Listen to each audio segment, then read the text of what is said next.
Hi, welcome to the SAG-AFTRA Foundation Conversations at Home. I'm Jenelle Riley from Variety. The SAG-AFTRA Foundation has a COVID-19 relief fund to support SAG-AFTRA performers who are in urgent need as this pandemic continues. Since March of 2020, the foundation has given over $6.1 million in aid to 6,500 performers and families facing extreme hardship. If you're a SAG-AFTRA member and you need help, please ask. And if you are able to support our community amid this crucial effort, please give. Information can be found in the description of this video. And now it is my pleasure to welcome today's guest. He is a four-time Oscar nominee, a Tony Award nominee, a novelist, director, producer, and also an actor. You can currently see him starring in Showtime's The Good Lord Bird. Please welcome Ethan Hawke. Hey, thanks for having me. Thank you so much for being here. This is an audience of SAG-AFTRA actors, and so I always like to start by asking, how did you get your SAG card? Well, I got my SAG card when I got cast in The Explorers, and I remember going to the building in LA. It was unbelievable. I was 13 years old, and I got this part in this major movie, and I had to join the union. And Ronald Reagan was president, and I remember thinking, wow, because he had been president of SAG, and walking through there and signing my name, and the person told me that, they thought my name, I'd made up my own name. That's a good name you picked. And I was like, hey, I'm 13. It's my God-given name. I didn't make this name up. But yeah, so I've been a member since '84. Wow. It is a good name now that I think about it. You couldn't have picked like a better stage name if you'd tried. Yeah. Well, all the credit goes to my parents. You mentioned, you started acting at a really young age. Did you know this was something you wanted to do for a career, or were you just kind of a kid having fun? I think that, children love to play. Children are amazing at painting, and children write beautiful poems. Our natural creativity is something that comes out of us very easily when we're kids. It's not to be corny, but it's a little bit like love, kids love animals, they love nature, they love toys, they love playing. And life beats us up, and we get guards up, and we brace ourselves, we're worried, and it gets harder to maintain that love and that playfulness. So one of the things that's been challenging over a 36-year career is maintaining that love and letting it evolve and change. The reasons why I'm an actor now are not the same reasons that I was an actor when I was 13. I think I had some innate interest, obviously, in performing, but I also think I quite put simply wanted attention. So I don't know if you could think about it any more deeply than that. Is that still the case? Do you still want attention? Healthy attention. Well, hopefully, as you evolve, you want to do something constructive with that desire.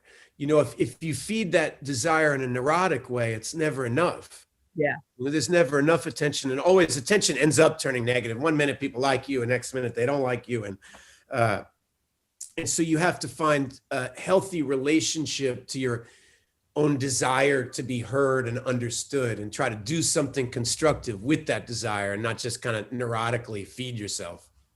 It's just funny that I think we start out seeking so much attention, and the older we get and the more attention we get, we start to back off and want to be alone.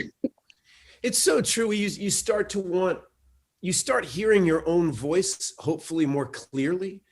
And then you start wanting to hear that voice, I think, and other people make that voice harder to hear. And so I still love acting, but I like to rehearse now more than I like to perform. Really? Yeah. You also found massive success when you were still a teenager with Dead Poets Society. It wasn't just that it was a hit film, it was a seminal film. It was a beloved film. Did you know when you were working on that it was going to be something special? I had been so burned by the experience with the Explorers. When I did the Explorers, I felt like, it was such a big deal to get cast in a major Hollywood. In 1984, they weren't making that many movies. And for a studio to be making a $30 million movie, it was the equivalent of like a $100 million movie. It was a big deal to get, they did a nationwide search. And I felt like I'd won the lottery or something. And then that movie was a big failure. And that was very hard to wrap your brain around as a kid, because I loved Joe Dante and he was a great mentor to me, and I felt like I'd let him down. And, I had all these dreams where they were reshooting the movie with River Phoenix and Jason Preston and another kid, that was a reoccurring dream I had for a couple of years after The Explorers came out. And so by the time the experience of Dead Poets Society happened, I had really steeled myself that even though I knew we were having an amazing time and I felt like we were doing something good, I'd had that feeling before and the world had not responded positively to it. So I was very braced to get punched. I don't think I realized what a hit the movie was till like a year after it had been out. I had so kind of was protecting myself. But I did know that it was an incredible experience we were having. I guess I'm surprised to hear that, because Explorers was such a huge part of my childhood. I didn't realize that it was a box office failure. That's why it's so, it's funny as I study older actors and other careers and I read about their disappointments about certain films or projects, and you're like, why do you care what society is an idiot. Society is not the best critic of the quality level of each year. So I was reading some, article. I'm making a documentary about Paul Newman and Joanne Woodward. And it's really interesting to study the lives of other actors, and I was reading an interview with Joanne where she was really devastated about this film she did, Summer Wishes, Winter Dreams. And I was like, why?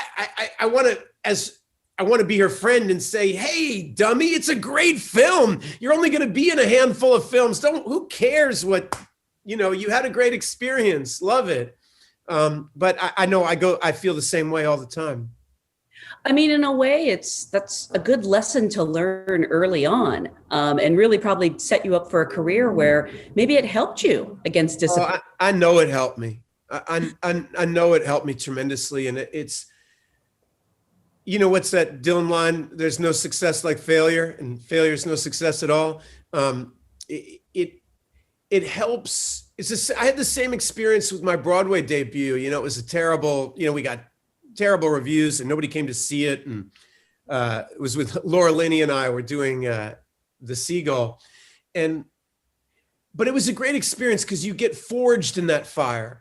Because if you're kind of like what we were saying about whether you're in it for the attention, you start to discover, wait, I love doing this whether the audience likes it or not, and that's, you start to find ways to find fulfillment from the simple process and not for anything that happens after the process.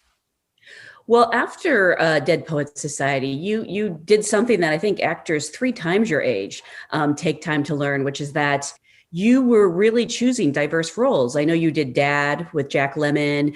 You did a comedy, Mystery Date, a family adventure with White Fang. You were displaying all this range.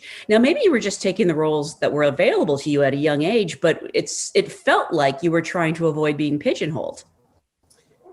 I very much was.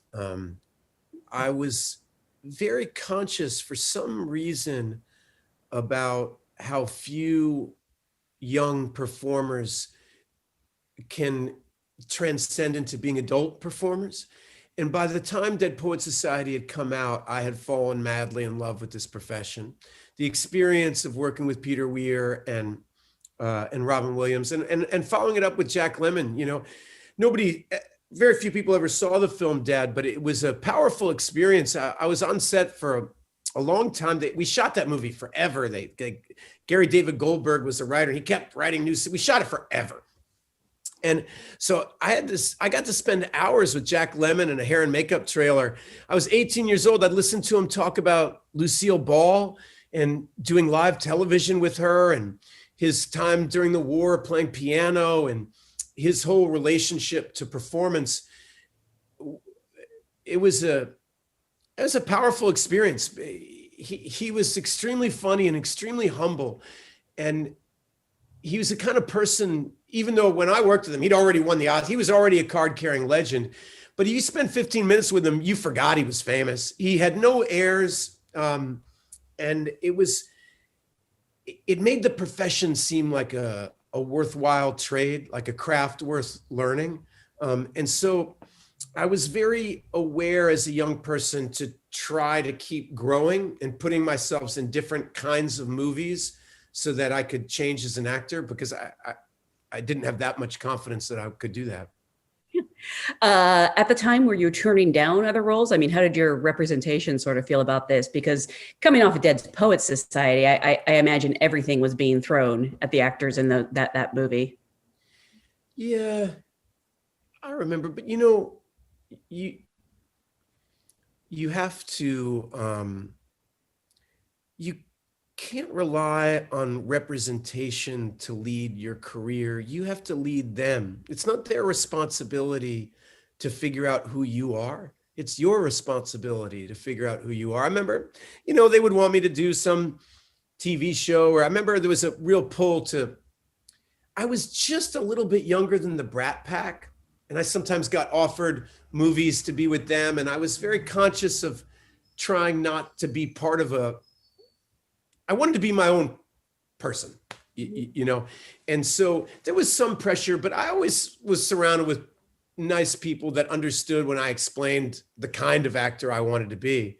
I had a very formative experience around the same time I got to work at Joe Papp's Theater at the Public. I worked on a new play that was also a failure, but I got to work at Joe Papp's Theater and on a new play. And that was the kind of experience I was hunting for. Mm-hmm.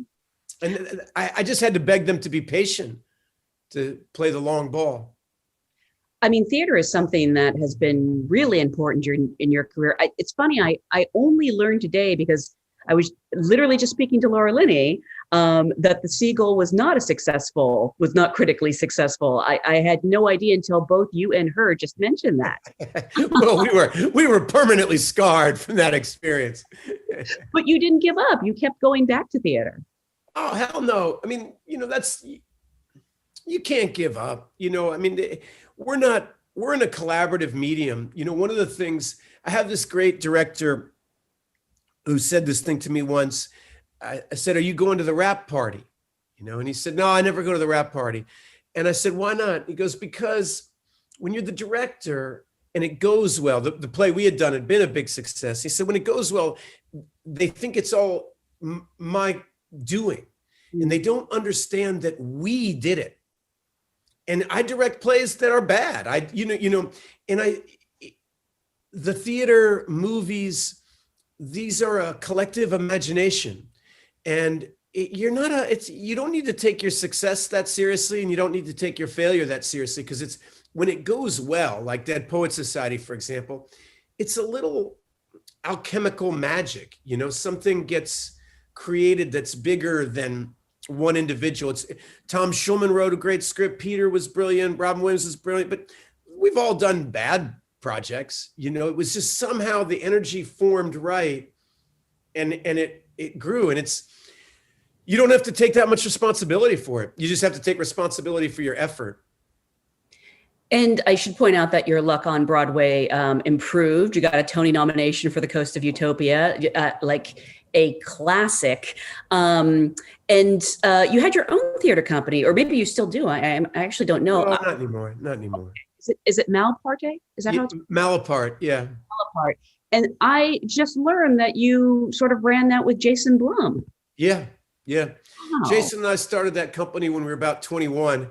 He was just graduated from Vassar, and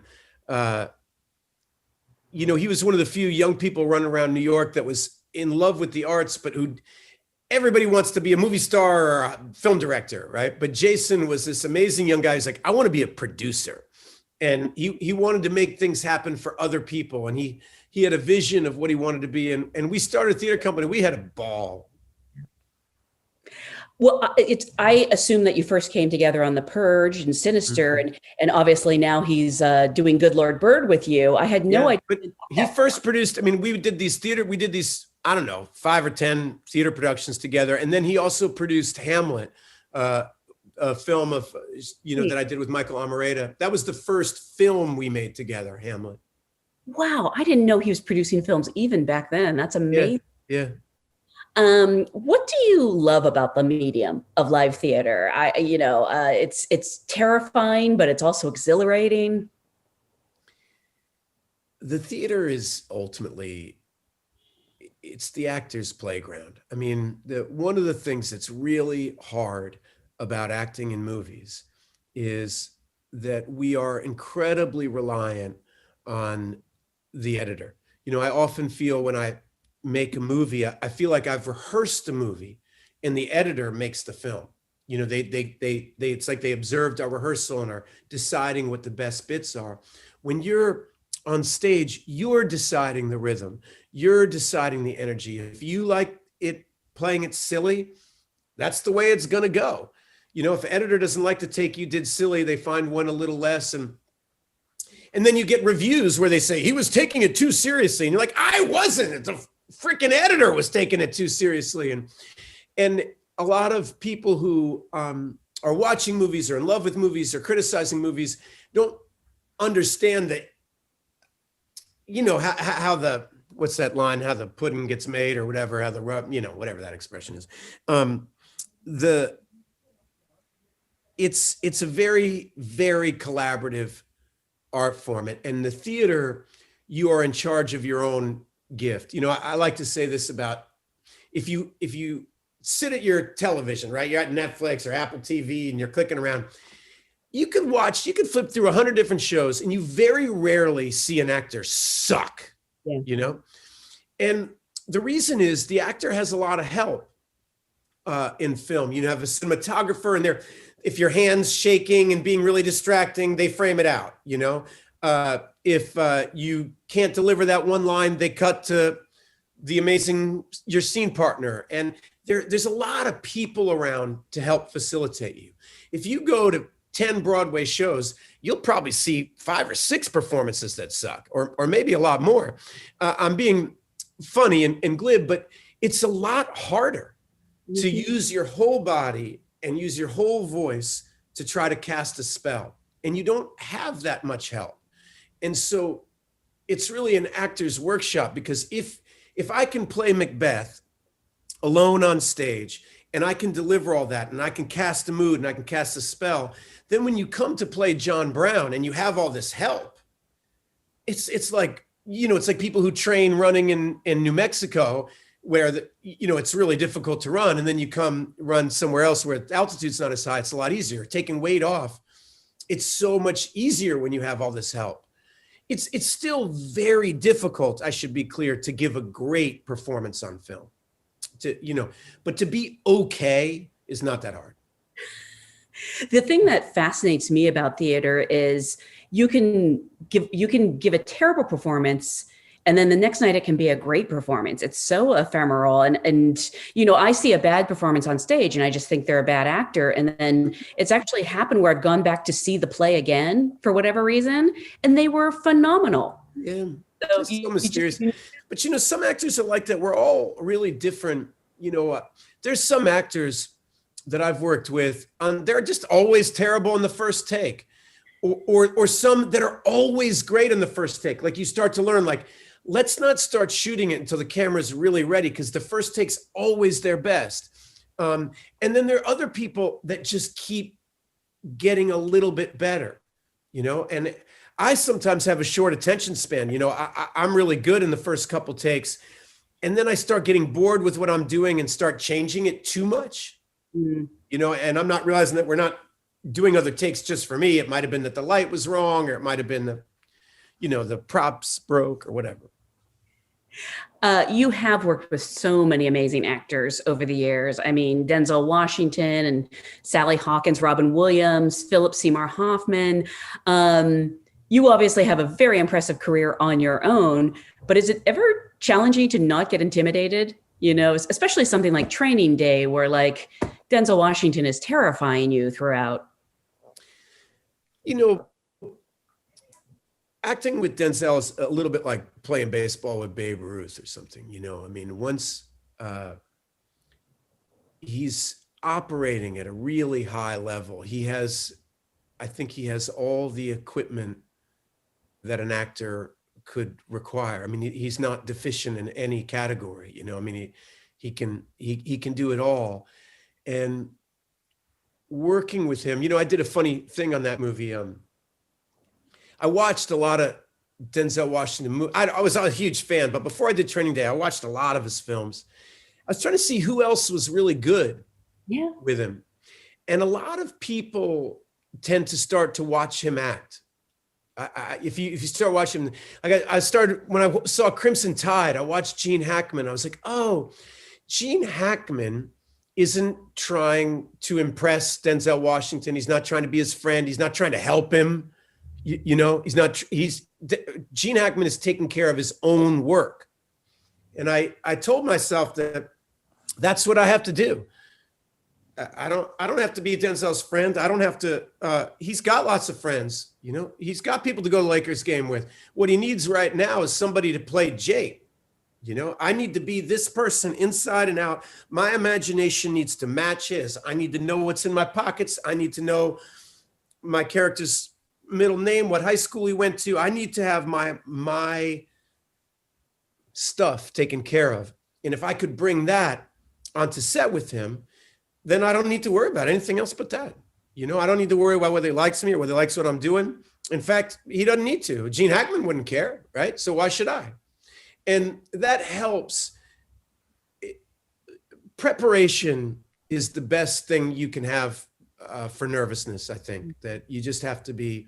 It's impossible for somebody who operates at that level for as long as he has, with the integrity that he has, to not be intimidated. It's intimidating, but I tell you what, I left that film a much stronger actor. Well, I mean, obviously, whatever you did worked. You landed your first Academy Award nomination for Best Supporting Actor.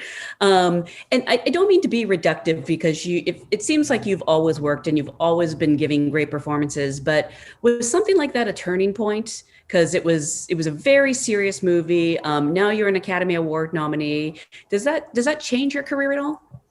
Yeah, it changes. It changes the way, you know, unfortunately, perception creates reality a little bit. And like I said, you know, us actors are only as good as our opportunities. And so when the perception is that you are capable, you get better opportunities. The transition that happened to me on that movie actually happened to me one movie before. I did this film called Tape with Linklater. And I don't know if that was, I think that might've been the third film that Rick and I made together. And I had an incredible level of confidence working with him. He's a really brilliant person, and he really believed in me. And a little bit like an athlete who has a coach who believes in you. You know, like if it's the bottom of the ninth and you're 2 outs down, and you need a run, and the coach says, "Hey, I want Ethan at bat." You know, like you don't shrink from that, because you go, oh, the coach wants me to, and well, he must think I can get a hit. Damn it, I'm gonna get a hit. You know, and that's the feeling that Rick gave me. He thought I was a great actor, and I knew he was really smart. And so I wanted to be the actor he thought I was. You know, I mean, he thought I could be Jack Nicholson. You know, he really had high hopes for the wall of my talent. And that belief was very inspiring to me. And so on that set, I found a level of relaxation and comfort and playfulness that I tried to bring with me to set with Denzel and Antoine Fuqua. You know, I tried to imagine that if I could bring that level of confidence that I'd had in the intimacy of a movie with one of my close friends, if I could treat Denzel and Antoine the way that I treated Rick, And I did, and it was really fun. And the three of us got along really well, and we had a lot of laughs, and we had a lot of, the creativity was really flowing on that movie. And so on one level, yeah, it's the Oscar nomination. On another level, something had happened to me developmentally where I was ready to play in that environment. I love that you mentioned Tape, because that is almost, it's a play that I didn't think could be adapted into a movie. And you all did such a wonderful job with that film. And it's kind of ruined me because every year an actor friend of mine wants to do a production of Tape because it's 3 actors, 1 location. Yeah, they think it'll be easy. And I'm like, I can't ever see another production of Tape. There's a perfect one already out there. Like, don't do it. Yeah, it was fun. In light of the Me Too movement and stuff last year too, I really felt like that movie is strangely really relevant. Again, I hope that people see it because I'm proud of it. I'm curious, how did you first meet Richard Linklater? Was there an audition, or he wanted to meet you? Because this has gone on to be such an incredible collaboration over the years. Well, when Jason Blum and I were running this theater company, Malapart, one of the plays we did was called Sophistry. It was written by Jonathan Mark Sherman, and Anthony Rapp was in it. And Anthony Rapp was in Dazed and Confused. Now, I had seen Slacker. Slacker had just come out, and I'm from Austin, and so I was super curious about this movie, and I loved it, right? It was like the first punk rock movie I'd ever seen. I loved it. And I was really curious about Dazed and Confused. And Anthony invited me to an advanced screening.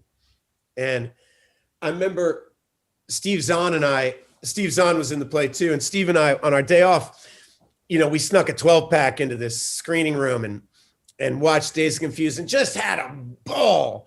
But I really felt something was wrong in the universe, that I was supposed to have been in that film. I mean, I just it made me insane.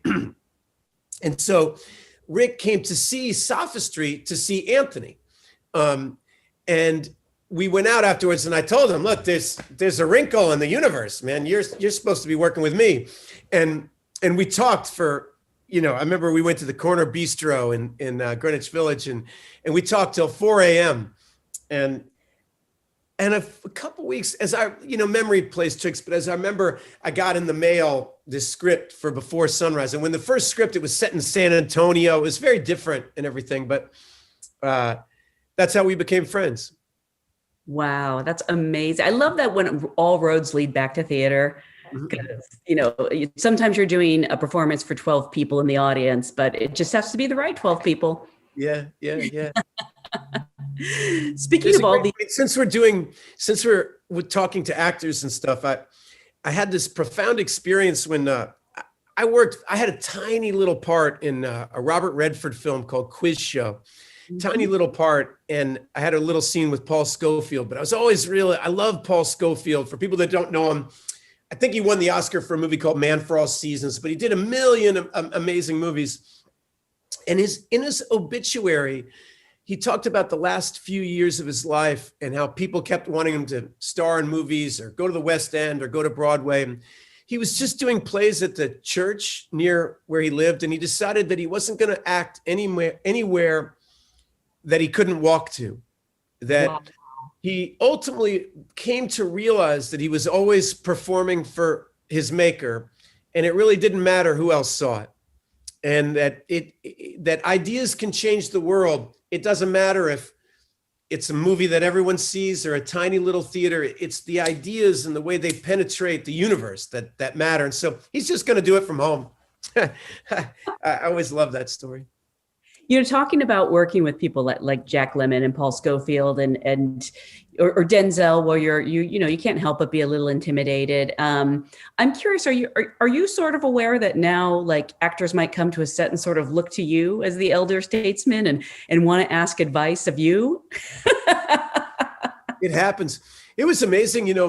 When I first read the book, The Good Lord Bird, I knew it should be a movie, but it didn't occur to me that I was old enough to play John Brown. Your brain is frozen. You kind of, I don't know, different individuals have different ages you kind of feel like you're frozen at, and it's hard to realize that you've accumulated these years and that I am old enough to play the part. I aspire to be the way Jack Lemmon was, which is not intimidating. I find no pleasure in making other people uncomfortable. I don't think other people do their best work when they're uncomfortable. And as I said before, it's so collaborative. If Joshua Caleb Johnson isn't brilliant in The Good Lord Bird, The Good Lord Bird isn't good. I'm completely in his hands, and it's a shared experience. And so it's in a way, a compliment, I guess, that somebody might be impressed, I guess. I don't know, but you don't, it's not a useful feeling. I would never want to make anybody feel that way. What about people who, nobody's going out right now, but like when they would see you on the street, you've been a part of so many iconic movies. What do they want to talk to you about? What comes up the most? Is it Reality Bites, or Gattaca, weirdly, still manages to be very prescient? Yeah.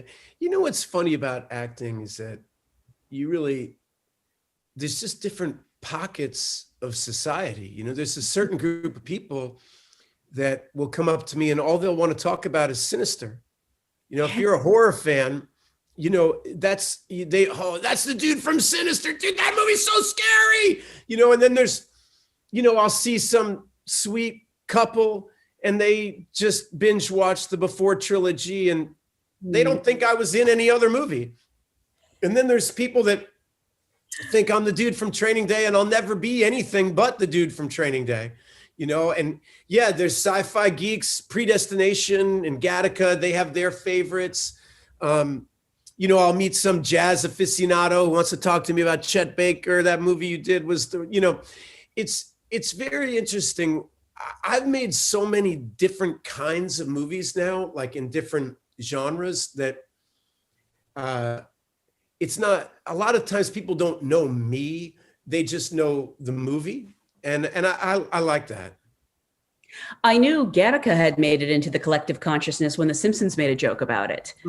I knew it made it into the consciousness. I was, all things go back to theater. I went to see a play in Central Park, the summer theater there. And I was in line for the John and I saw there's all these people around me and I realized they were Secret Service and Bill Clinton was behind me.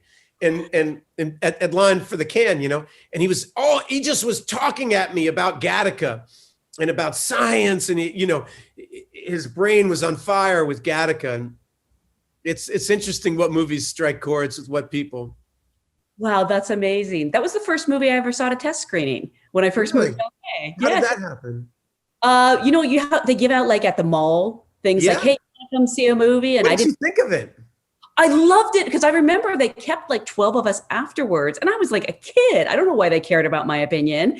And we loved the movie so much and we're just like, just raving about it. Cause they were trying to figure out how to market it and all that. Well, they never could figure out how to do that. Something happened on the day of the test screening though, because I remember it was delayed by we had to wait 2 hours. Like maybe it was an OJ verdict or something. I can't remember. I just remember sitting in that theater and having to wait for 2 hours, which you would think would not put people in a good mood. Yeah. But such a responsive audience. It's such a good movie. So, wow, that feels so long ago. I want to talk about your career as a writer, because obviously you're an Oscar-nominated screenwriter for your work on the Before series, but you've also written several novels. I think you have one coming out this year. Is that correct? Mm-hmm. Can you give us along your lines about when we're young, we want attention, we get old. I mean, it's been 20 years since I published a book. When I was younger, anytime I wrote anything down, I was like, hey, read this, it's great. And then you get older and now there's so many books you should read before you read mine. I feel so shy about publishing. I finally need to publish this book because I can't stop working on it. And so I just gotta, you never finish a book, you just let it go. It can always be better. That's the problem. Movies you shoot, you've got this limited amount of time and then you just make the footage as good as possible. But with a book, you can always write another paragraph and make it a little better, or choose a better word, or rearrange chapters. It's unending. But yeah, I have a first book called The Bright Ray of Darkness coming out this year. Can you give us a tease of what it's about, or should we figure it out? I'm writing about acting. You know, Really? it's trying to be about the life of an actor. It captures it's just about the production of a play. The beginning of the book is the first day of rehearsal, and the end is when they strike the set. You know, it's a very simple story, but I have found in my life tremendous personal healing through acting. You know, in life, our feelings are always in the way. You know, we feel things and they screw us up. We're at lunch with somebody and we start crying because they said this thing, you know, or we get angry, or we get withdrawn, or our feelings are always in the way. And acting is the one place where your feelings can be of use. They're of service because you're telling a story and you're expressing human behavior. And in learning to use those feelings, you can kind of learn to love them and see their value and see that they're teaching you. And so I've been trying to take, you know, people's superficial interest in acting, you know, they're an actor, what do you know, and try to write about acting and try to hopefully give them a substantive experience. And at the same time, you know, tell about the production of a play. What's it like to be on Broadway? Well, read the book, you'll know. What was the last time you were on stage? Was it True West? Yeah, True West. It was a little, you know, about a year or so before the pandemic. I went straight from True West to John Brown. And then right after we finished The Good Lord Bird, the pandemic happened. I hope it's a good time in a strange way to be writing about the theater, because the theater is suffering so much right now.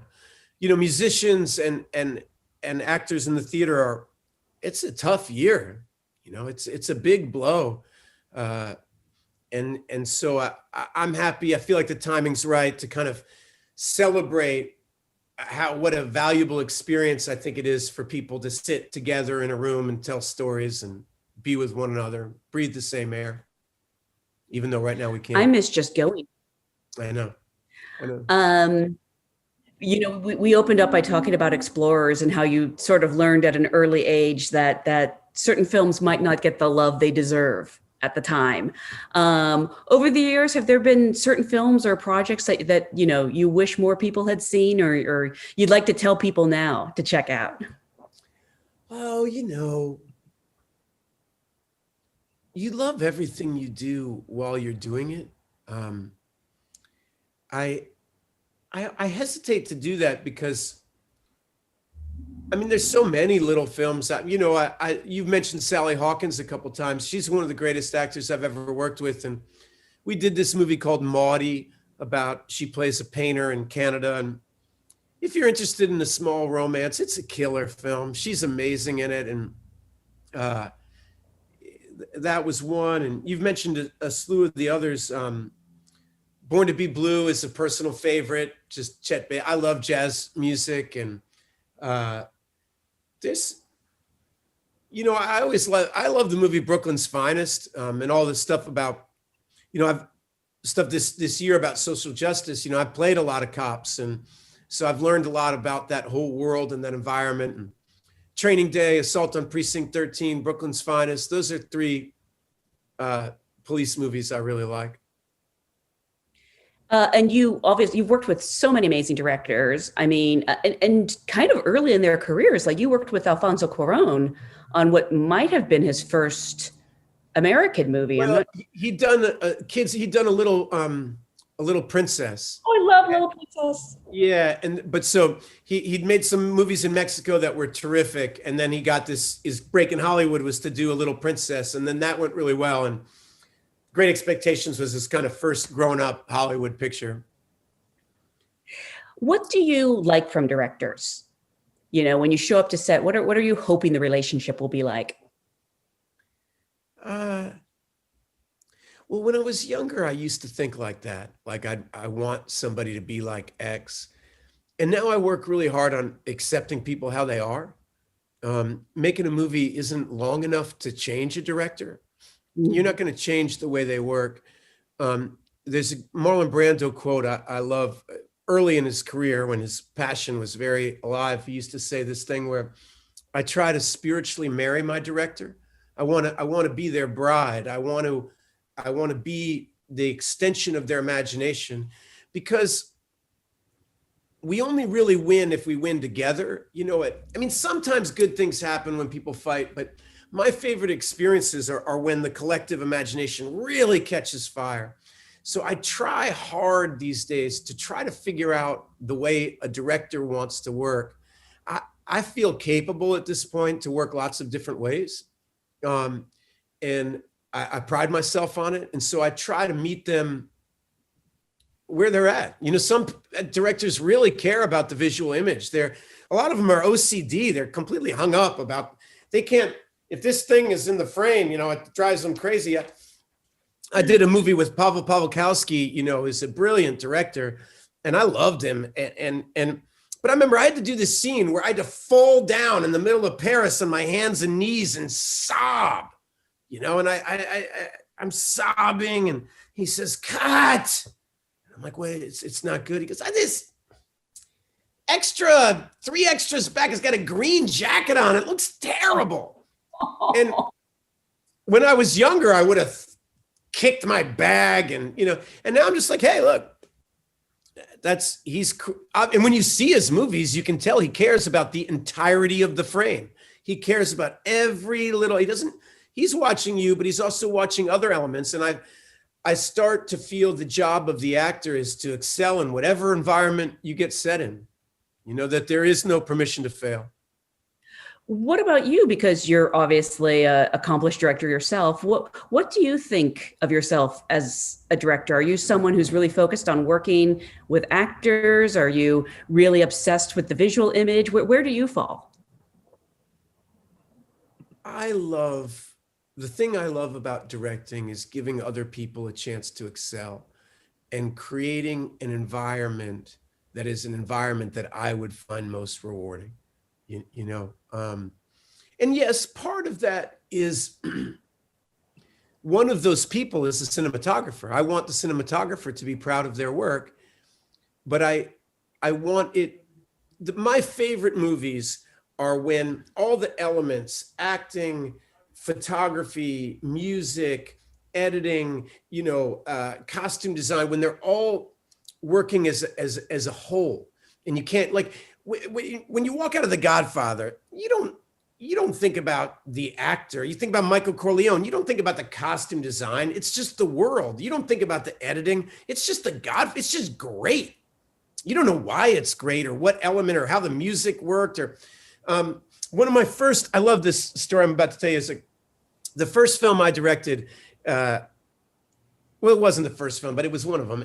And I was doing a movie with Sidney Lumet, and Before the Devil Knows You're Dead. And Sidney was amazing. And Phil Hoffman and we were having a ball making that movie. And after it was over, I asked Sidney if he would watch my film.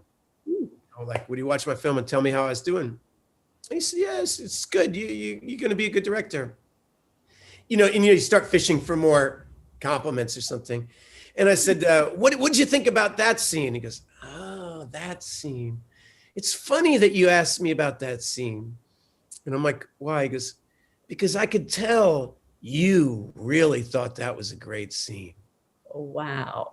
And I'm like, what do you mean? He goes, that would have been a great scene if it was a movie about a film director.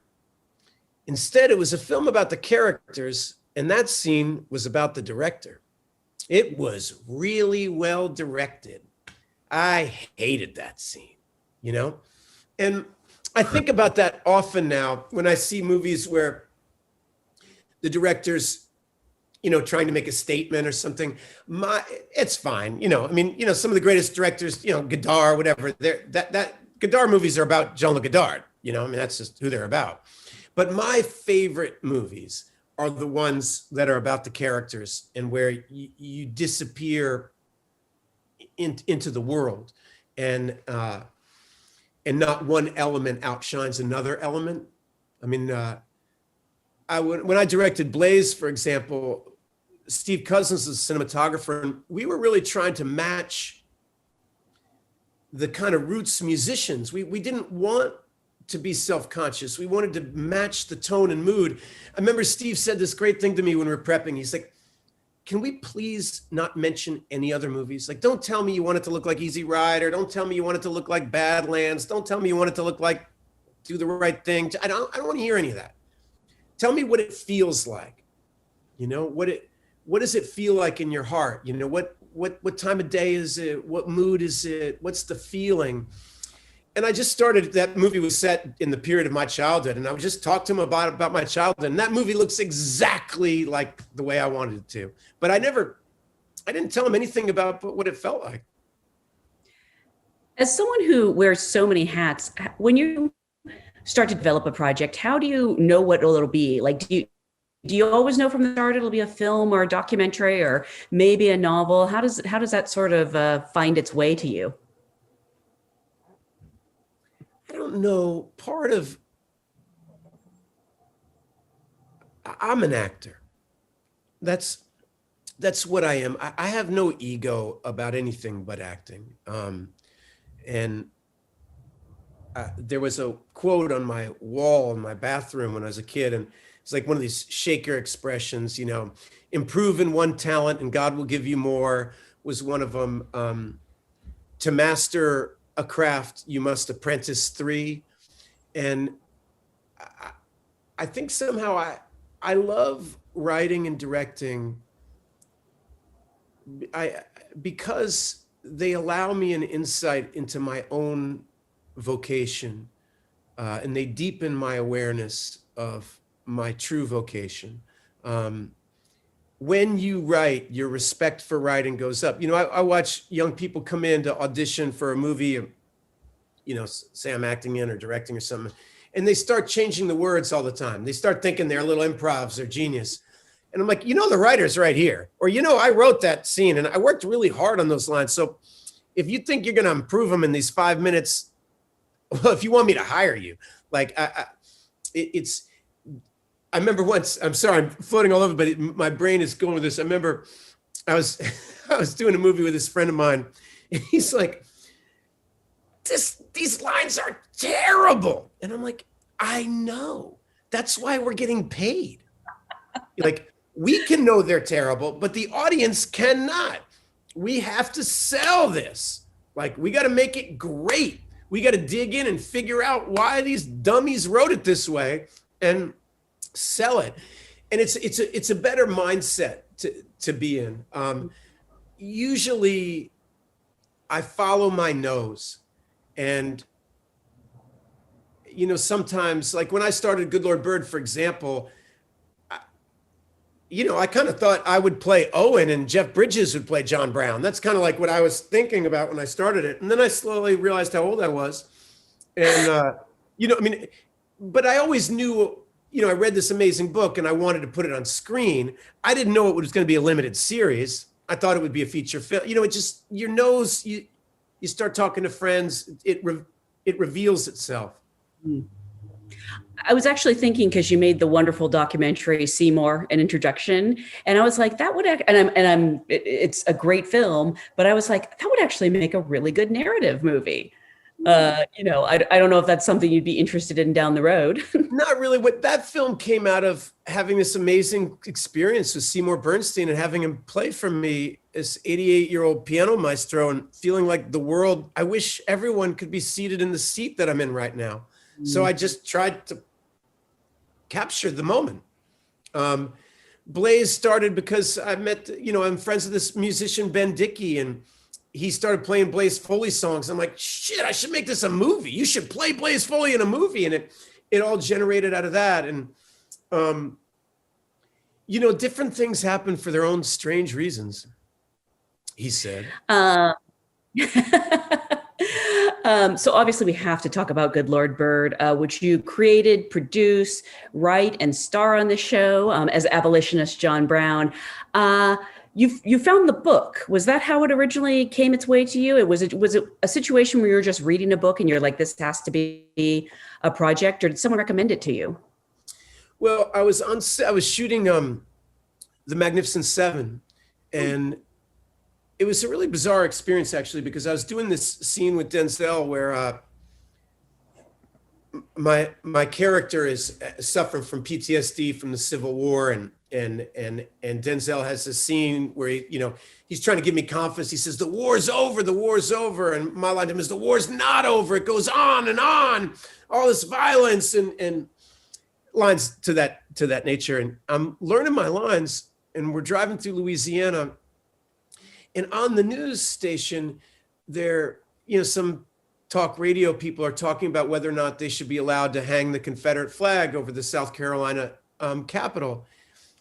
And I'm having these lines like, "The war's not over, the war's not over." And then I go to set and I put on this 1860s garb, and Antoine's directing me, and we're in the middle of Louisiana, and there's a lot of strange feelings in the air about race and in this country, and it was very present.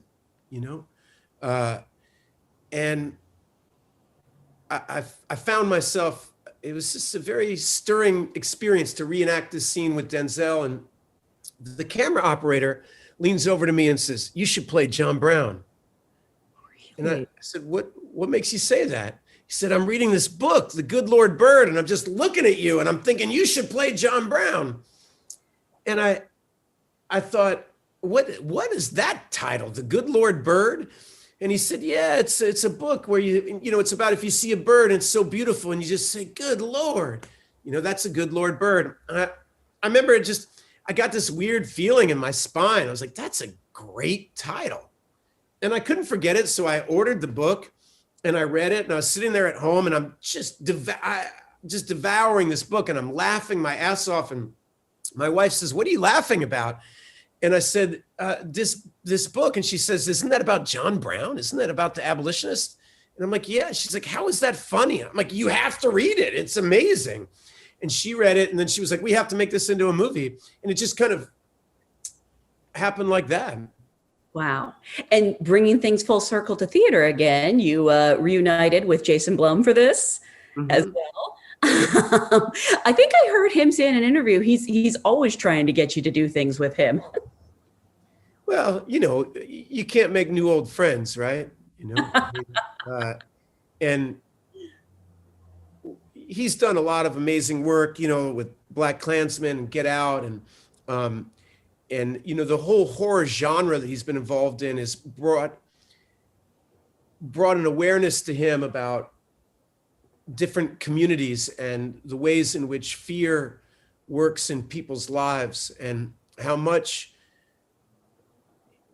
it's just brought a huge social justice issues into his life. We could talk about it for hours. And I knew that James McBride's work would really speak to him, and that Blum has a muscle to get something like this made. It's a very incendiary book. It's a very, very radical book, very hard to get made.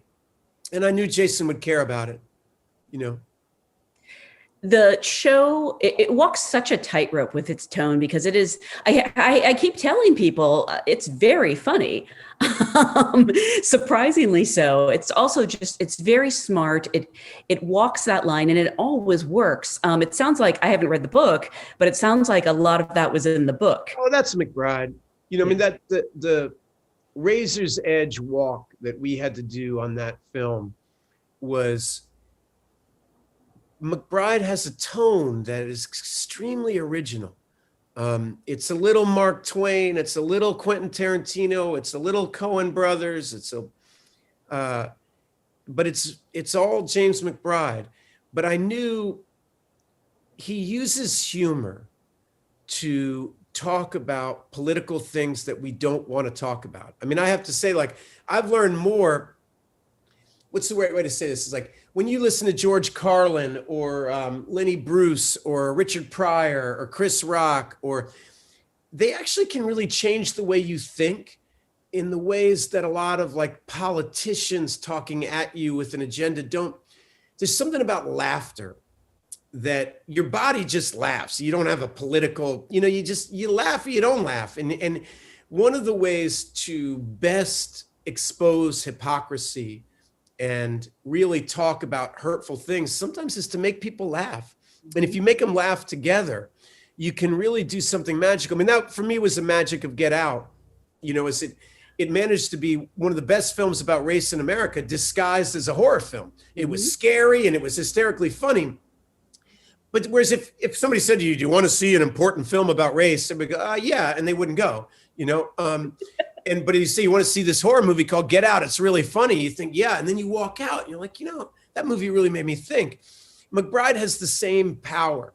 He's telling you about a story about a boy who goes in a dress who gets kidnapped by John Brown. I mean, it's just a hysterical, it's as interesting and fun a story as Huck Finn. It just also happens to look squarely, deeply into some of the most hurtful wounds of this country. But he never loses his wit. And by doing that, I think you allow for an opportunity for healing. That's my hope. And you've played real people before. Obviously, you've played Chet Baker, and your character in the person you played in Maudie was a real person. You played Tesla. Does it change your approach at all when you're preparing to play a character, when you have things to draw from? And do you have a preference? Do you like to create a character from scratch, or do you kind of like having, you know, things to pull from? Well, I guess if I had a preference, I love to do original work, right? Like it's really fun. But when you were playing Chet Baker, I always, when I'm doing something original, like let's say I'm doing Before Midnight, Before Sunset, one of those movies, my challenge is to create such a three-dimensional character for you that it's as if it's a real person. Now, if I'm playing Chet Baker, I don't have to imagine what his favorite color is, what kind of car he drove. I don't have to imagine what his relationship with his mom is. I can find all that out. And so the backstory in my imagination can become very powerful. And in certain ways, it is easier because you have so much to build on. With The Good Lord Bird, it was a little different because I'm not playing John Brown, the man. I'm playing James McBride's John Brown. You know, John Brown as he conceived him. It's John Brown told through the eyes of Henry Shackelford. I've got a 14-year-old protagonist who looks at me like a crazy old white guy. It doesn't mean I am just crazy, but that's the way he saw me. And that's the way the story needs to be told. There were people on that set that thought I was out of my mind with how over the top I was in the show. But I knew that story has got to be, it can't be solemn. It can't be honest. It can't be sincere. It's a tall tale. There's an aspect of caricature to it. That's what the engine of the humor is, you know? And so, each job has its own riddle. I mean, there is no one trick that works for every part. It's about understanding the milieu you're in, understanding the spell you're trying to cast, you know? I'm actually racking my brain right now trying to think, have you ever played a real person who is still alive that you could talk to and consult? Oh yeah. I remember one of the best ones was Nando Parado. I played in Alive, one of the survivors of the plane crash, and Nando came to set, and I remember he gave me a little secret about why he thought he survived and others didn't. But I can't tell you because you just built that up. Come on. he didn't even tell the other survivors. Wow. he had a little secret, and wow. It was Kazan talks about this, you know, for all the actors out there, you know, whatever you think about Kazan's politics, you got to read his book called The Life. I think it's mandatory reading for a person in this field. And, you know, part of the magic of him is understanding secrets and things that we're scared to show or things that we're scared to reveal and how they drive our behavior. And when you understand your character's secret, you know, you can understand their motivation in ways that might be surprising. And so in a way, Nando Parado gave me my character's Kazan secret. Do you create secrets for all your characters, even the fictional ones? I try to have a secret with myself about why I'm doing each part and what I hope to give you. Something personal about why I think, and it doesn't, even if it's like one of the most personal performances I feel I ever gave was in Sinister. You know, I mean, that's a guy in a midlife crisis who's at war with his ambition. You know, in a horror movie, the ambition, you know, the demon of ambition is a real demon, but it's still something I can play, and I can put inside this genre film something personal to me. And the same thing with the Linklater film. I try to, you know, for lack of a better word, I might call it a mantra, you know, that there's some thing I'm meditating on that I want to achieve in this performance, some aspect of my development as a man, as a human, that I can use this character to further deepen this one aspect of myself. And that becomes my, you know, secret, as it were. Did you have a secret for John Brown, and would you be willing to share it with us if you did? You know, they sound corny if you talk about them. You can't talk about it because it's kind of like, you go to a concert, and it doesn't matter if it's Neil Young or somebody you admire, and they start telling you why they wrote a song, and they go on and they go on and they go on about what the song's really about. And you're like, first of all, for me, that song is about my grandma, so you're ruining it.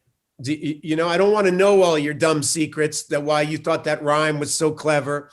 There are issues, you know, John Brown and Reverend Toller from First Reformed were wonderful opportunities for me to talk about faith and have characters that are exploring their struggles, war, disappointment with society, disappointment with the self, you know, and the ways in which religion and aspects of faith can come through a person. So both those characters shared a similar tack there. I have to talk about the ensemble of Good Lord Bird, because this cast is just phenomenal. And some of these actors I'm familiar with, but a lot of them I'm not. They're kind of new to me. Obviously, starting with the actor who plays Onion, Joshua Caleb Johnson. Where did you even find him? Oh man, you know, that's, some shows are blessed and some shows are doomed. And I felt when I met Joshua that this show might have a, you know, that we might be exactly where we're supposed to be, because it's very difficult to give, you know, a big production like this. You know, Joshua was our quarterback. We were only going to go as far as he was going to take us. And if we didn't find the right person, we were still going to have to make the movie because we had a start date and we, you know, but if we didn't find him, used to say, damn, we might as well not even start. And this young man showed up and he has all the things we needed. I mean, obviously the talent, but when you're a young person, it's not, a lot of young people are talented. You also need discipline, curiosity, a willingness to learn. He had all the components and he showed up every day. You know, he had to do huge scenes with Daveed Diggs, huge scenes with me. He did scenes with other young actors. He had to wear a dress sometimes. He had to wear pants another time. He had to be in gunfights and ride a horse and wash dishes. I mean, I worry for him only that it's going to be a long time before he has a part that good, because it's a long time before any of us have a part that good. But he was up for the task. And so that was a tremendous blessing on the show. Was he brought to you through a casting director? Yeah, Kim Coleman. She's an amazing casting director, and she found him, and we put him through the works, auditioning him a lot. And he has a wonderful family, and they were a real support system to them. One of the things I learned on Boyhood is a lot of times when you cast young actors, you really have to be careful to cast the family, because if they don't have the right support system at home, they're not going to be able to do it. I've heard that a lot, actually. I'm actually curious, going back to when you were starting as an actor, have you always been good at auditioning? I mean, you were working so much early on. I assume you were great. is it? I don't know if I've ever met an actor who thought they were great at auditioning. Auditioning it's a terrible experience because you're being asked to be creative in a hostile environment. I mean, it's very different to act in a room full of people that love you and are rooting for you and want it to work than act in a room with people going, is he the one? I don't like the way he does his hair. Why does he have that bracelet? Why is he moving so much? You know, this is probably apropos of nothing, but I'm such an actor that forgive the little digression, but when Joe Biden gave his acceptance speech after he won the election and he and Kamala went up there, I was like, he looked to me like an actor who'd just gotten the part. I said, if he could have been that confident the whole time he was campaigning, he was so smart and on point. And he was like, I got this. He was saying the right thing. And he was so charismatic. And I was like, oh, he got the part. It's like, you know, when you're auditioning, we're all on our left foot, you know, it's so hard. I'm guessing it's probably been a long time since you had to audition for a role. Every now and then some jerk makes me audition. And I really have to say, my daughter's acting now, and I look back on the days when I auditioned a lot with a lot of fondness because I learned so much. Because one of the things about auditioning is a lot of the times you're going in for a part that you're not right for. You're not ever going to get this part in a million years. But working on it and working on characters that you're not easily castable for really does help expand your insight and your ability to see beyond what might be a natural fit. One of the things that I think is super hard for young actors is when they get cast and are successful in something, all anybody wants them to do is to do that again. And if they do that again, they're going to ruin their career. It's a catch-22. You have to keep growing, and auditioning is the best way to grow, but it's so painful. I hate not getting a part, and it makes me angry. I never forget anybody I auditioned for who did not give me a part. Really? Do you keep like a list? I'm Scorpio and I hate them forever. But sometimes they probably come back around and offered you another part later on, I would think. Yeah, and I say no. You really? No, I'm kidding. I'm kidding. But, you know, it's very tough. I mean, you know, it's good practice for getting bad reviews. You know, bad reviews hurt too, you know, because I remember I had an amazing experience. I offer this to the actors who might be watching this. Is right before Dead Poets Society opened, Peter Weir took all of us young people out to dinner, and he said, I'm going to tell you this. People are going to review the movie tomorrow. All these reviews are going to come out. And we made a good movie. So if somebody says we made a bad film, they're wrong. And if somebody says we made a great film, they're wrong. It's very good. It's not as good as we could have done it, and it's a lot better than we could have done. And you all did exactly what I asked you to do. And I'm very, very happy with your contribution. I would cast all of you again. So if somebody in the New York Times says you did a terrible job, you didn't, because you did what I asked you to do. And you did the take I wanted, and I chose it, and I'm happy with it. And if somebody says, you know, you did a great job, you didn't. You did fine. You did really well. And it was a really strange conversation because we all wanted to be heaped with praise, but at the same time, it was wonderful conversation to have. Like, we did our best.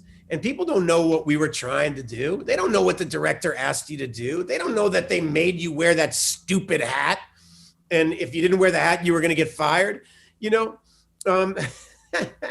So, but bad reviews are as tough as not getting the part. I hate to disagree with the great Peter Weir, but he's wrong. You guys made a great movie. Sorry. I'll tell you one funny story before I've been talking too long, but I remember really early in my career, screen testing for a part I didn't get. And the reader was Phil Seymour Hoffman, you know?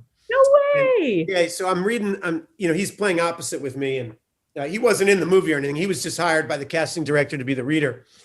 And on the break, we went over the little coffee table, and I knew Phil, and I was like, how am I doing? He goes, you're crushing it. But fuck these guys. You're never going to get the part. They don't want anybody as interesting as you. And it was, forgive the language. I'm sorry, but it was such a fun experience because I really respected Phil. And I was like, oh, I'm not going to get the part. Damn. But Phil thinks these guys are clowns and he thinks I'm doing better. And you realize that there is no good actor or bad actor. You know, there's just these situations you get put in. And in some situations you can succeed, and in some situations you're just not going to succeed. So when you're involved with the casting, like Good Lord Bird, you must first of all have a special empathy for the people who are coming in and reading for you. Is there anything that you would want actors to know? You know, if they're in that room with you, what you're looking for, what you're not looking for? If anybody's interested, Kazan has this thing called the actor's vow. And it's a vow you can say to yourself that you are in charge of your art. You are not in charge of the world's reaction to it. And if you are serious about performing, it's a life's journey. And if you want to give to it, then it'll never disappoint you. And if you want it to give back to you, you're going to probably always be disappointed. I found that actor's vow very powerful because it makes you understand that you're on your own journey, and that it's not up to these directors or these critics or these producers or this writer, whoever, to decide whether you're good. It's up to them to decide if you're right for their show. And if you're not right, then you don't want to be there. Mm-hmm. If they don't, and so to take ownership of your own being, and that you, nobody can make you feel inferior without your permission. That great Eleanor Roosevelt quote. Nobody can take away your innate worth. And so don't give that away. I also noticed in the Good Lord Bird cast, obviously you're working with a lot of people that you've known for years. Steve Zahn shows up. Eller Coltrane is in it, which is so lovely. And somehow you got Maya Hawke, which is fantastic. She's so good. I saw her on Stranger Things, and I said I have to have that girl. No, yeah, it was a coup to get Maya to play that part. She was so awesome.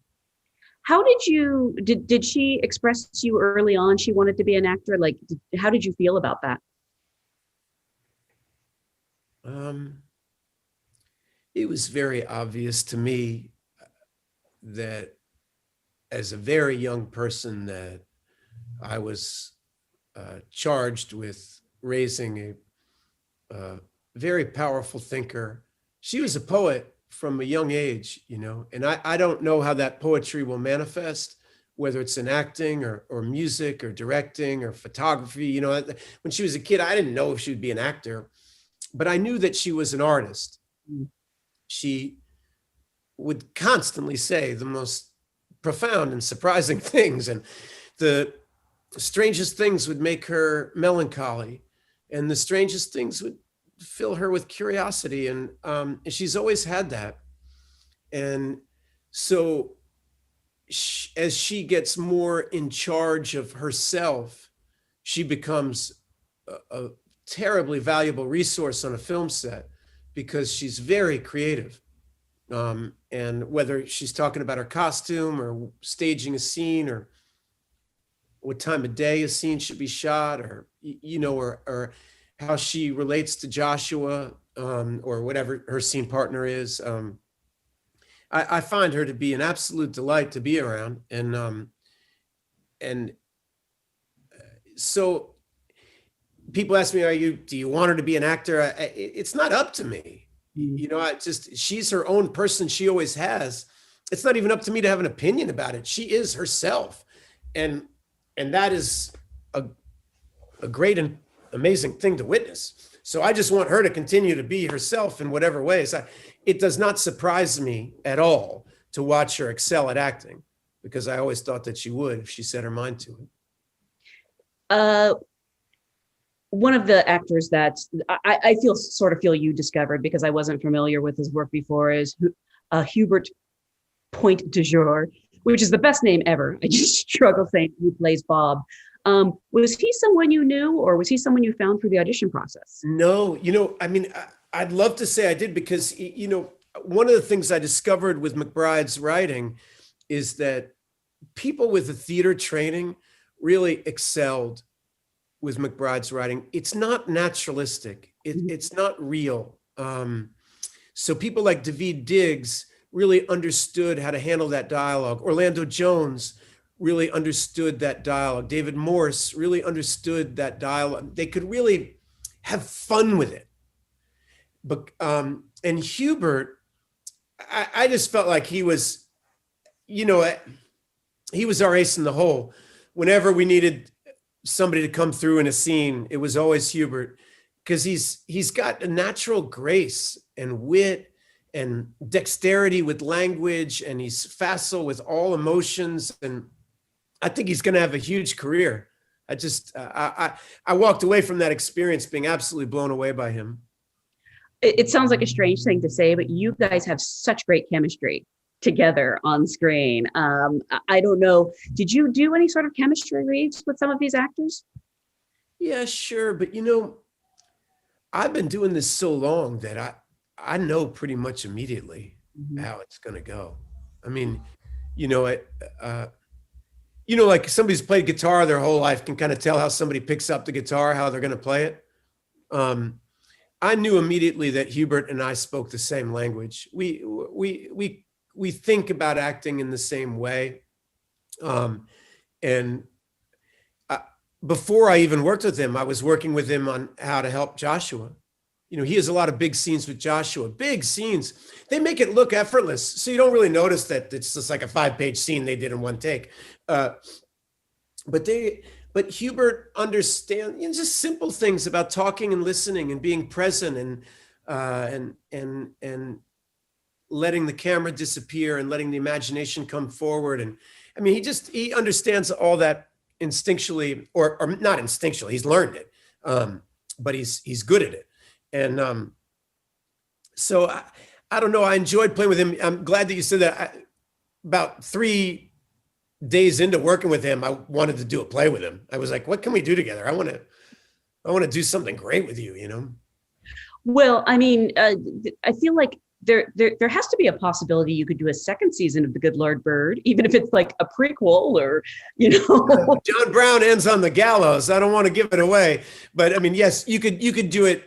You could follow the story of Henry Shackelford, but the truth is that I think one of the things that makes The Good Lord Bird special is bad TV is kind of like juggling. It's shucking and jiving. They're just trying to entertain you. And great TV has a beginning, middle, and end, and a thesis and a statement, and is offering you something. And it has to have a beginning, middle, and an end, or it doesn't have a point.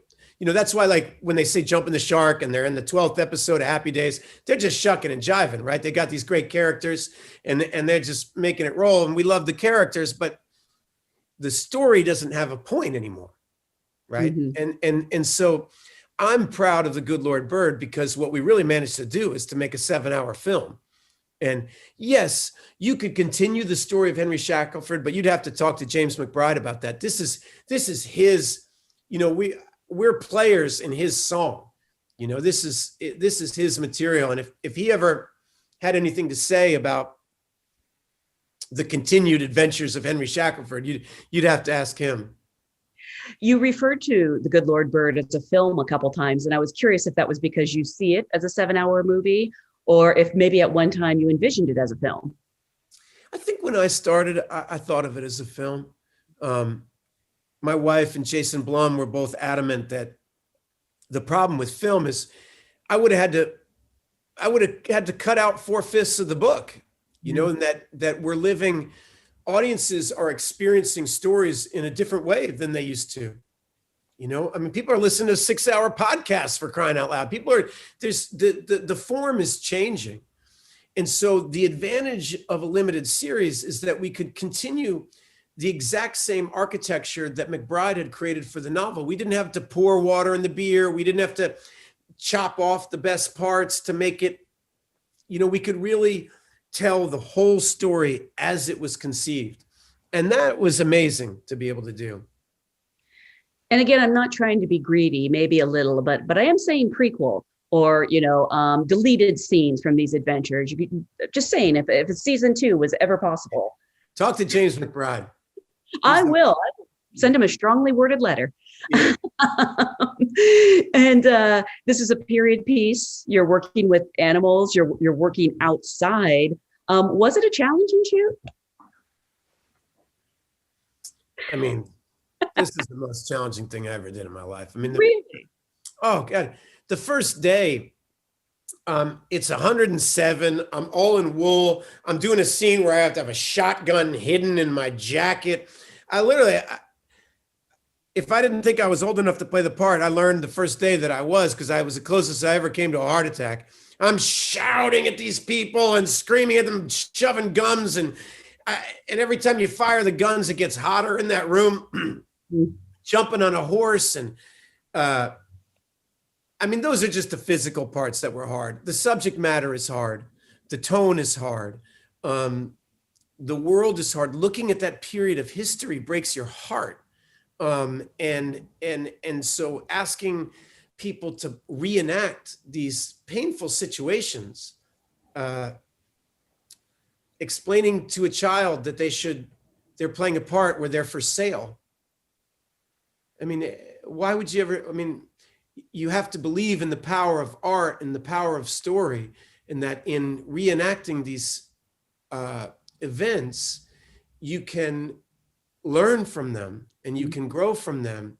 And by not looking at them, something else happens.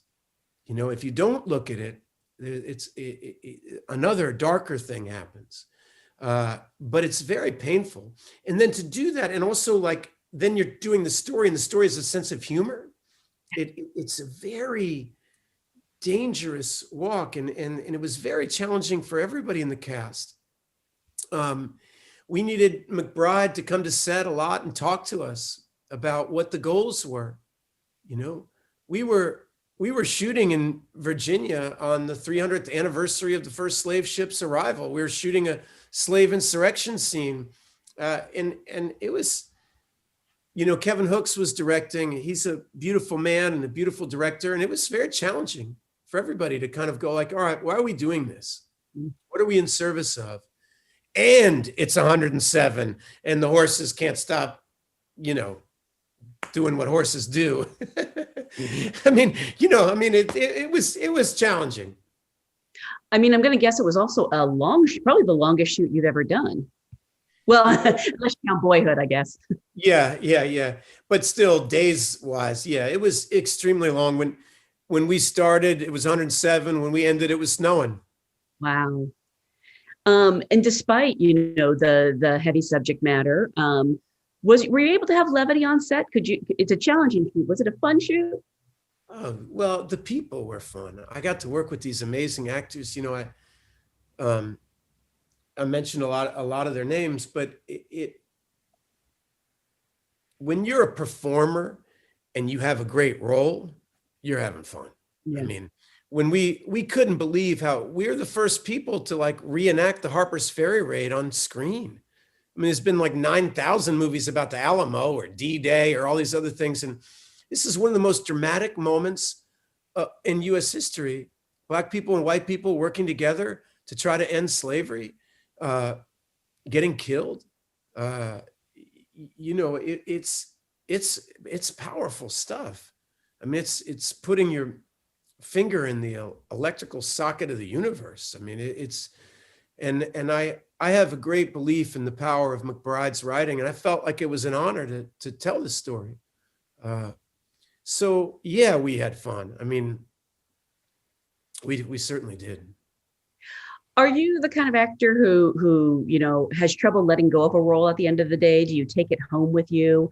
In some ways, I think it might be a little fun to be John Brown a little bit in your real life and, just yell at people. Well, Jason Blum will tell you that I was a very difficult actor to talk to. I had this huge beard, and all day long I'd be shouting at people. And then after the day was over, because I'm also a producer in the show, we'd meet to have some conference call or some meeting about what's happening with the set of the next episode. And I'd start shouting at everyone, "God damn it, we're gonna have that set!" And he'd like, "All right, Ethan, stop it."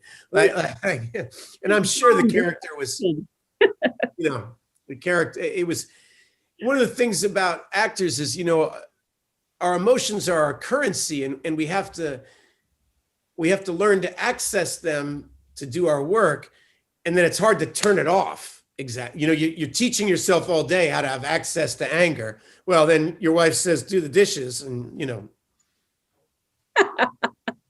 turn into not your best self. You might have just answered this, but in your whole career, what has been your most challenging role?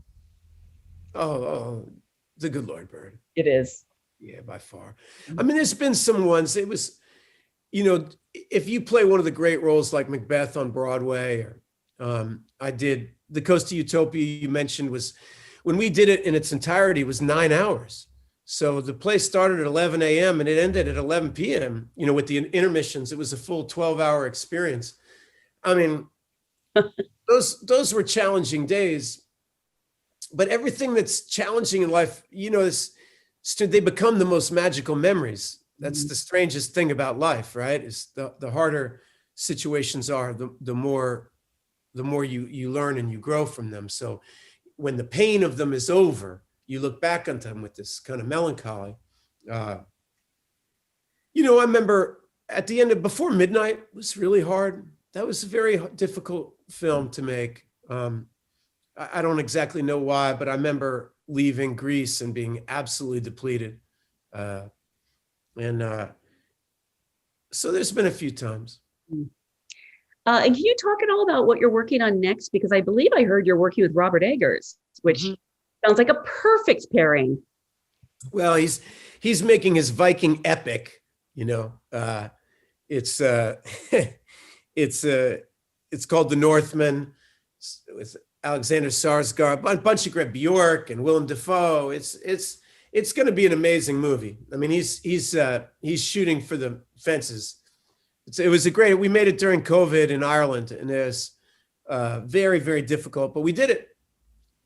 Wow. What was that like? I'm so curious about filming during these new protocols. I can't wait for it to be over.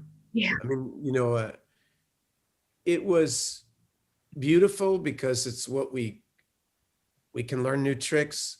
I never felt so grateful to be working, just to have a job, felt to be needed, to have a call time, felt wonderful, and everybody working so hard not to get each other sick. But it was hard, there was no cast party. There's no, I swear I worked with that DP and side by side with him. I think if I sat next to him on a bus and he didn't have his mask on, I wouldn't recognize him. I don't know what the guy looks like. Worked with him for months. I never saw the guy without his mask. The same, hair and makeup. It was hard. But Nicole Kidman was in it too. It was wonderful to work with her. You have worked with so many amazing people, so many amazing actors and filmmakers. Is there anyone left? Is there someone you're really dying to collaborate with? So many. I mean, you mentioned Hubert, there's so many. The wonderful thing about getting older is then there's these young people that you want to work with, and you want to get turned on by them. And there's so many people. I want to work with Spike Lee. I've never worked with Spike. That's just the first names that popped through my brain. It was thrilling to work with Robert Eggers. He worked totally differently than any director I've ever worked with. He's a young guy. It's only his third movie or whatever, but he has voice with the camera, and that's a very rare thing. Really? That's so, I think he has such a fascinating process. I would love to watch him work. I can't wait for you to see the movie. And did I hear correctly that you're working with Anton Fuqua again? Well, I did a little part. I did a little voice thing in a movie he's doing with Jake Gyllenhaal, but Antoine and I are always talking and always trying to develop something together. I mean, you're kind of maybe it's like a theater thing, but I feel like you sort of formed a repertory company with people like Richard Linklater, and now, third collaboration with Anton Fuqua. Is there a secret to getting asked back, to like endearing yourself to these amazing artists?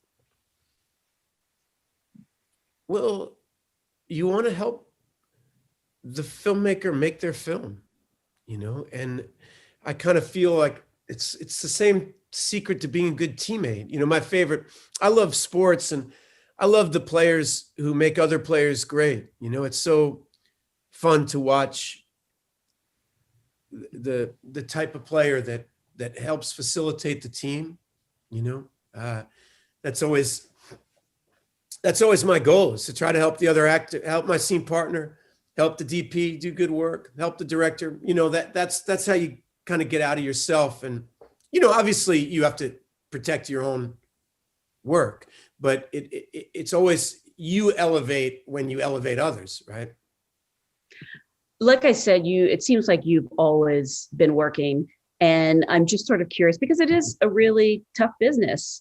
Was there ever a time you thought about doing something else outside of the entertainment industry? Boy, it sure seems like I should. And it's like, but how many people, most people when they're 13 are doing their paper route. What if I was still doing my paper route? It seems kind of pathetic to just do the same thing your whole life. But I'll say one off-color remark. I feel about acting the same way I feel about sex, which is that when I was little, when I first heard about sex, I thought, well, surely that will get tiring. You wouldn't want to do that your whole life. You do it a couple times and then I'm sure it'll get boring, and it just never gets boring. And it's the same thing with acting. It's always interesting. You can always be better at it. It's always fulfilling. Are you still learning new things about acting, even at this point in your career? Of course. Yeah. Anybody that get out of the game, one lifetime is not enough, nowhere near enough, to excel at any real craft. I work with people that know so much more. The power of Sally Hawkins' imagination is tremendous. She's like Nina Simone or something. She hypnotizes you, and it's a powerful thing.